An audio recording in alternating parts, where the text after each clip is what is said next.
How multiply intelligent are you?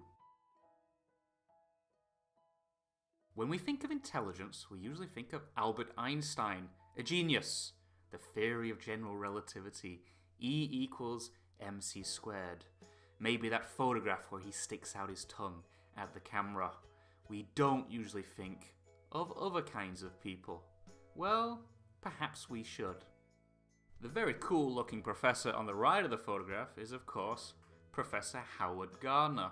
In 1983, he wrote the revolutionary new book called Frames of Mind, The Theory of Multiple Intelligences.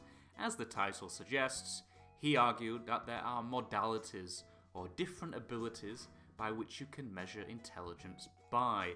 It's not your Albert Einstein or you lack intelligence. Rather, there are different kinds of intelligences.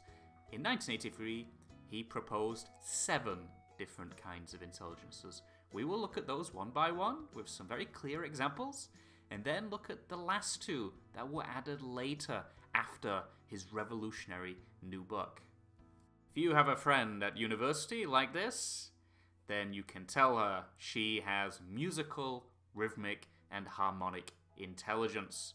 She can probably play the guitar blindfolded. She responds very well to songs. The next time you hear an annoying K-pop song, she will probably come to life and start studying the beat. When she is preparing for her next big exam, give her the advice to use music, maybe listen to some Beethoven, maybe put her study notes into lyrics. Tell her to use music, sound, and pitch in everything she does. She is musically, rhythmically, and harmonically intelligent. If this looks like one of your vacation snaps, then get some good medical insurance. You have visual and spatial intelligence. With your mind's eye, you can easily visualize the environment. You can solve problems of navigation. You can see objects that only exist inside your mind. You can recognize scenes and faces, and you will spot details in the environment that your friends would never spot in a million years until you point them out. It's a very unique skill, a very unique intelligence. If you have this intelligence, you have a lot of options for your career steps. You can become a taxi driver. You know maps better than anybody else. You can design buildings. You can become the next great architect of Manhattan. You can become a stuntman for a Hollywood movie. Every Hollywood actor would turn to you when it's time to get dangerous and use space.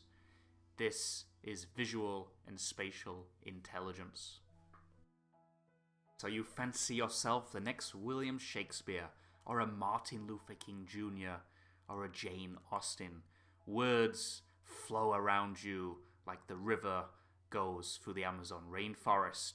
You are a magician with the language. Words are your magic. You can do anything you want. You can give a great speech. You can write a great poem. You can release the next great American novel. You have all the time in the world when you are using language. You are verbally and linguistically intelligent. When someone asks you a difficult math question, you always have the answer. 5 plus 7 is 13. 6 plus 12 is 21. You have no problem solving the most difficult of equations. You look at E equals mc squared like a painter looks at a paintbrush. You know exactly what it means, and you know exactly what to do with it. You have the world of math as your oyster, and you can go anywhere you please. You are logically and mathematically intelligent. The human body is an art form, and the world the canvas. You have incredible control of bodily motions, and you move your body with impeccable timing. You handle objects with skill and precision. You are suited to sports, dance, acting. You can do anything with your body, and the world applauds your grace. You can be a great footballer, a Lionel Messi of your era. You can create the next great moonwalk. You can be the new Michael Jackson. You can be a soldier. You have the athleticism and the timing to win battles and wage wars. You have the intelligence of the body. You are bodily, kinesthetically intelligent. In your hand, you have the power to change minds and move hearts. You know people. You have interpersonal intelligence. You are destined to be a leader, and people are going to follow. You know what to say, and you know what to do. You know people. You have interpersonal intelligence. To know the world is to know yourself. You spend a lot of time in self-reflection, thinking about who you are and your place in the world. When somebody asks you, what are your strengths? What are your weaknesses? You can answer in less than 3 seconds. You have thought about it more deeply, in more detail than anyone around you. You spend a lot of time in solitude. When you are invited to a party, if you don't want to go, you have no problem saying no. You are just as happy being at home, in your room, in the dormitory, reflecting or reading a good book. You have intrapersonal intelligence. In 1995, Howard Gardner realized he had made a mistake.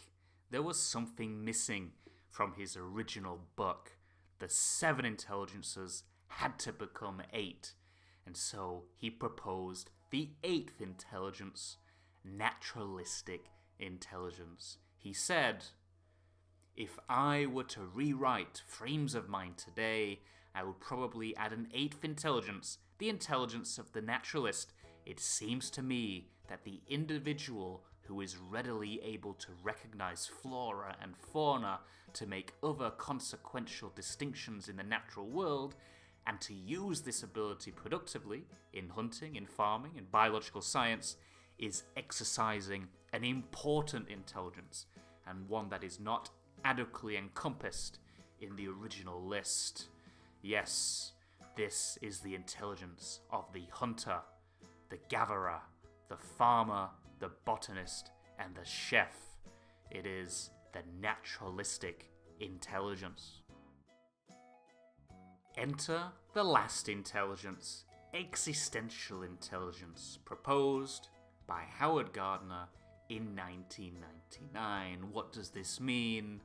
Well, that's exactly what it means. It's about asking the deep questions of our existence. What is the meaning of life? Who or what or how was the universe created?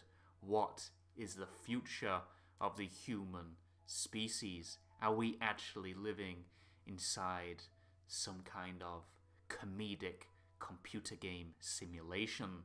All of the deep philosophical questions are raised by people with existential intelligence.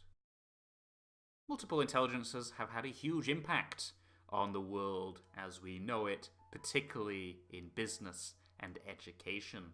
For example, teachers all over the globe now prepare lesson plans and teach students with the mindset that all students have different intelligences and different learning styles, which is why now you see lots of videos, you hear songs, you have students drawing and painting, you get them out of their seats dancing and writing lyrics and performing speeches. It is now well understood that you need variety in the classroom.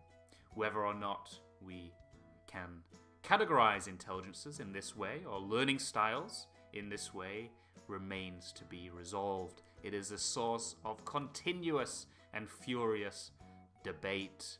However, we should not forget, we should always bear in mind that indeed people do perform better in different ways. Some people are more gifted in writing, some people in painting, others in math or dance.